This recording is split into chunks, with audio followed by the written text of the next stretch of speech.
महाराष्ट्र के जलगांव से एक सनसनीखेज मामला सामने आया है, जिसने पुलिस विभाग की कार्यशैली और न्याय प्रणाली पर गंभीर सवाल खड़े कर दिए हैं। जलगांव शहर पुलिस स्टेशन में एक पुलिस कर्मचारी के खिलाफ धर्मांतर, दिव्य विवाह, धोखाधड़ी और एक तलाकशुदा युवती के साथ अत्याचार का मामला दर्ज किया गया है। आरोप है कि पुलिस कर्मचारी नितिन सपकाले ने कोलकाता की एक मुस्लिम युवती को पहले शादी का झांसा दिया। उसने युवती को धर्म परिवर्तन के लिए मजबूर किया और अपनी पहली पत्नी के जीवित होते हुए एक मंदिर में उससे दूसरी शादी रचाकर धोखाधड़ी की। इसके अलावा पीड़िता ने जलगांव के विभिन्न होटलों में उसकी इच्छा के खिलाफ प्रताड़ना का भी आरोप लगाया है। जलगांव पुलिस उसे रावेर, नशराबाद और MIDC पुलिस स्टेशन के चक्कर कटवाती रही। आखिरकार 23 सितंबर 2025 को जलगांव शहर पुलिस स्टेशन में मामला दर्ज कर लिया गया, लेकिन मामला दर्ज होने के बावजूद आरोपी पुलिसकर्मी अभी तक हिरासत में नहीं है, जो न्यायिक प्रक्रिया पर सवाल खड़े करता है। इस पूरे मामले पर जलगांव जिला एकता संगठन ने कड़ा रुख अपनाया है। वर्तमान में आरोपी पर केवल BNS की कुछ धाराएं लगाई गई है।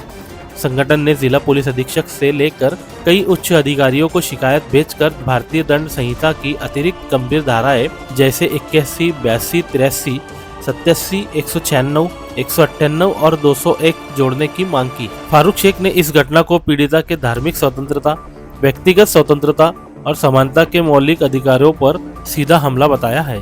उन्होंने पुलिस सेवा में रहते हुए आरोपी द्वारा किए गए कानून के उल्लंघन और पुलिस विभाग द्वारा 6 महीने तक FIR में की गई आनाकानी को न्यायिक व्यवस्था की विफलता करार दिया है। एकता संगठन की 5 प्रमुख मांगे इस प्रकार है। आरोपी पुलिसकर्मी को तुरंत गिरफ्तार और निलंबित किया जाए। जांच को मजबूत करने के लिए अतिरिक्त धाराएं जोड़ी जाए। जांच महिला पुलिस अधिकारियों को सौंपी जाए और पीड़िता का बयान दुभाषित की मौजूदगी में लिया जाए। पीड़िता को जलगांव में पुलिस सुरक्षा प्रदान की जाए। FIR में देरी के लिए जिम्मेदार अधिकारियों के खिलाफ कार्रवाई की जाए। एकता संगठन के फारूक शेख ने अपनी बात को स्पष्ट करते हुए कहा कि अगर इस जगह मुस्लिम युवक होता तो अभी तक न जाने क्या होता। हालांकि हम ऐसा करने के बजाय कानूनी तरीकों से न्याय की लड़ाई लड़ रहे हैं। हमें न्याय चाहिए, हिंसा नहीं। एकता संगठन ने इस मामले की विस्तृत शिकायत पुलिस महानिदेशक, गृह राज्य मंत्री, महिला आयोग, मानव अधिकार आयोग और अल्पसंख्यक आयोग तक भेजी है। ये मामला दिखाता है कि जब कानून के रखवाले ही कानून को तोड़ते हैं तो न्याय की लड़ाई कितनी कठिन हो जाती है। जलगांव पुलिस और प्रशासन इस मामले में आगे क्या कदम उठाता है, इस पर सभी की नज़र टिकी हुई है। Zaki Ahmed, Khandesh time news, Jalgaon. आज हम एकता संगठन के माध्यम से जलगांव शहर पुलिस स्टेशन के पुलिस निरीक्षक शिंपी साहब को आके मिले।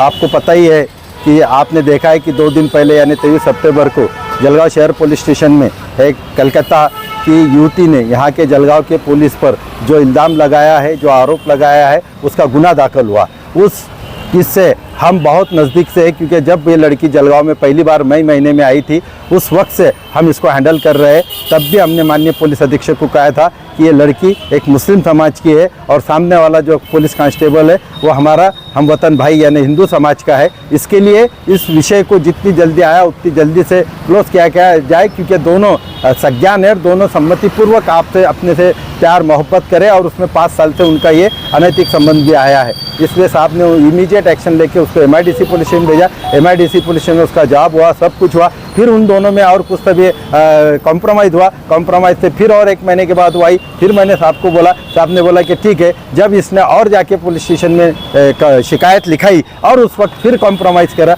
इस तरह से दोनों का कॉम्प्रोमाइज़ होता रहा, लेकिन 2 पुलिस कांस्टेबल ने उसको बड़े पैमाने पे धोखा दिया, उसको बहुत ही ऐसे किया। इसलिए यहाँ पे जो गुना दाखिल हुआ हमारा 23 सितंबर को CR नंबर 351/2025, उसमें जो उन्होंने 69 यानी इच्छे के विरुद्ध में उसके साथ अनैतिक ये करना 318, 115, 352, 351 लगाए हुए हम आज पुलिस को ये हमने रिक्वेस्ट की कि इसमें 81, 82, 83, 87, 196 और 201 के तहत उस पर वो भी एक कलम लगाया जाए, ताकि उसको एहसास हो कि उसने एक लोक सेवक होकर, एक पुलिस होकर उन्हें कायदे का भंग किया। उसने एक शादी होते हुए दूसरी शादी की, उसने ये लड़की को धर्मांतर करके ज़बरदस्ती से शादी किया है। इस तरीके से हमने ये करे। साथ ही हमने ये डिमांड की है कि इसको तुरंत अटक की जाए ताकि जो पुलिस डिपार्टमेंट का नाम बदनाम हो रहा वो ना हो। साथ में पीड़िता ये कोलकाता के होने की वजह से उसको लैंग्वेज का प्रॉब्लम है, उसके लिए दुभाषी कोई भी हमारा एकता संगठन का बोलो या कोई भी प्रोफेसर बोलो वो हमेशा उसके साथ रहना चाहिए और वो जब तक जलगांव में है उसको पूरी सिक्योरिटी मिलना चाहिए, क्योंकि इसने उसको जान से मारने की धमकी भी दी है